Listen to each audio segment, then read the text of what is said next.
અને આસોપાલવ કહેવાય છે, તમે જોઈ શકો છો। આ બહુ સારું કહેવાય છે, આસોપાલવ છે। થોડા આગળ જોઈ આ ઝાડના એક વનસ્પતિમાં છે, એટલે આ ખાવામાં ટોટલી જરૂર પડે છે। ઓની દાળમાં, સબ્જીમાં, કઢીમાં ટોટલી ઓના નાખવામાં અંદર આવે છે, તમે જોઈ શકો છો। આ બધામાં નાખવામાં આવે છે। અત્યારે એનું બિયારણ થઈ ગયું છે। ઓનો ગુજરાતમાં કહેવાય છે એનો મીઠો લીમડો કહેવાય છે, જોઈ શકો છો। લાઈફમાં આના મીઠો લીમડો કહેવામાં આવે છે। અહીંયા મીઠો લીમડો છે, આ મીઠો લીમડોના અંદર દાણા બી આવે છે, એરા છે, જોઈ શકો છો તમે।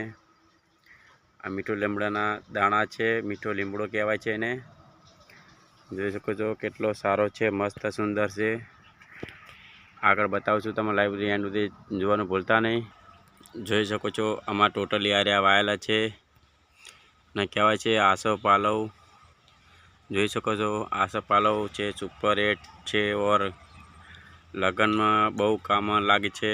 આસોપાલવનું તોરણ બાંધવાનું છે, રોધનસટના દિવસે મજા આવે છે, રોધનસટના દાડે કામમાં લાગે છે। આનું તોરણ બાંધવામાં આવે છે અને રોધનસટની દિવસે આપણે ચૂલામાં આપણે એનું પંતો તોરણ કરીને આપણે રાખીએ છીએ। ચૂલામાં ઊભા પંતા કરવાના આવે છે અમારે દેશી ગામડામાં, જોઈ શકો છો તમે। કેટલો બહુ સારું છે, આસોપાલવ છે, જોઈ શકો છો તમે નજીક જાકે। આ આસોપાલવ કહેવાય છે, બહુ સુંદર છે। આગળ બતાવું તમે, લાઈવ એન્ડ સુધી જોવાનું ભૂલતા નહીં મિત્રો, વિડીયો જોવાનું ચાલુ રાખજો।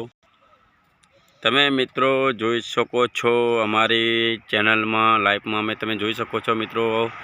આ શું કહેવાય છે એને તમે જાણીને મને કોમેન્ટમાં મિત્રો જરૂર જણાવજો।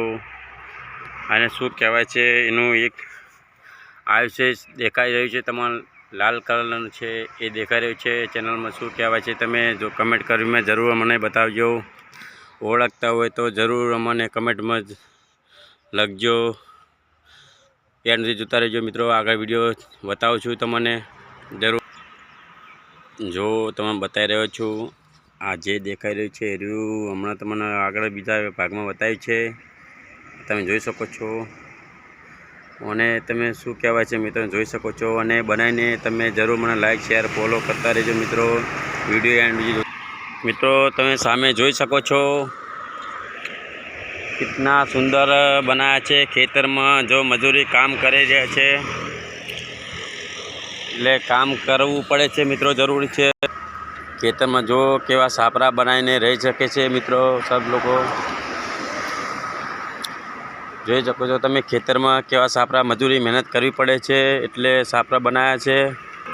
સ્વામિનારાયણનું મંદિર છે સામે તમે જોઈ શકો છો, બહુ સારું કહેવાય છે। સ્વામિનારાયણનું મંદિર કહેવાય છે, આર્યું બહુ મસ્ત છે, મજા આવે છે। આગળ હાઈવે રોડ પર જ છે સ્વામિનારાયણનું મંદિર આવેલું છે, હાઈવે રોડ પર ટચ આવેલું છે, આગળ જોવાનું ભૂલતા નહીં। ત્યાંથી વાળ તમારે આવી કરવી પડે છે મિત્રો, અને અંદર તમારા રોટડા ગાય બધું અંદર આવી શકે છે, જોઈ શકો છો। એરંડા અંદર વાળેલા છે, પણ પેંચી વાળ કરવાની જરૂરી છે, જોઈ શકો છો। આવી પેંચી વાળ કરવી પડે છે અંદર, આગળ તમે બતા રહું છું પેંચી વાળ કરવી જરૂરી છે। અને અંદર ગાય કોઈ બી અંદર ઘૂસી શકે છે, ખાઈ જાય છે, વાવેતરમાં બગાડ કરી શકે છે। બહુ સુંદર બનાવેલું છે, જોઈ શકો છો તમે લાઈફમાં કેટલું મસ્ત કોરે મોરે વાડીમાં કર્યું છે। એન્ડ સુધી જોઈ શકો છો કેટલી વાડી સુંદર બનાવેલી છે, પણ લઈને વાવેતર એરંડા વાવી દીધા છે। હાલમાં સિઝન ચાલુ છે એરંડાની વાવવાની, જોઈ શકો છો। હા, રોડ સબ ખાલી પડ્યો છે, જોઈ શકો છો તમે, રોડ એકદમ ખાલી છે। આપણે આવાના વિડીયો અમારા બનતા આવતા રહેશે, જોઈ શકો છો તમે, જરૂર આવાના વિડીયો બનતા રહેશે। ચલો આવી પેંચી વાળ કરવી પડે છે મિત્રો, જોઈ શકો છો તમે। આવી વાળ કરી શકો છો તો અંદર તમારા ગાય રોજ કોઈ બી આવી શકે નહીં અંદર। આગળ જોઈ શકો છો, બહુ સુંદર સારું છે, આવું બનાવવું જરૂર છે। અને ખેતર ભાજીયા શું લઈને જાય ખાઈ જાય તો